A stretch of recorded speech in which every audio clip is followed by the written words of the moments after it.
căn liang gió vàng nâng lưới trắng ta mô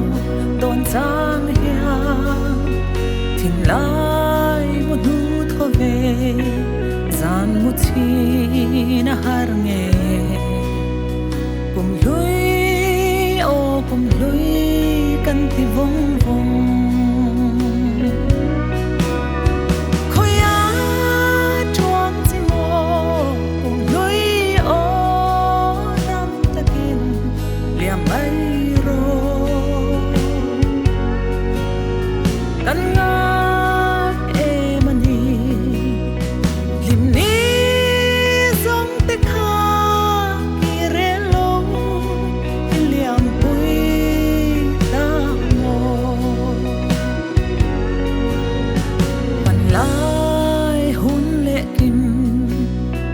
akan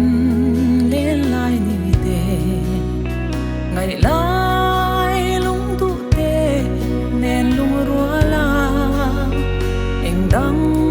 ren do lo va sen na bang nuôi ni sông kha au ruai kan hoa mi liang oi ta sia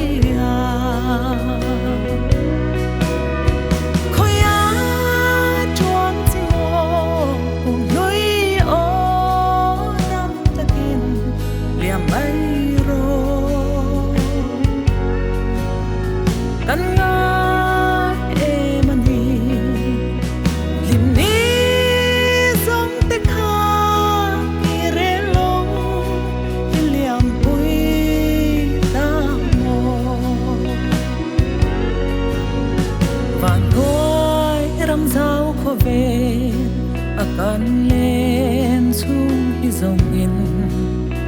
cùng lối ngái lâu re ngăn ôm đam lai parang chuaya cha tuan ram khen hun na song cùng lối ngày lung lê na om to lo khoya chuan che mo cùng lối o rang ta kin liam ai ro căn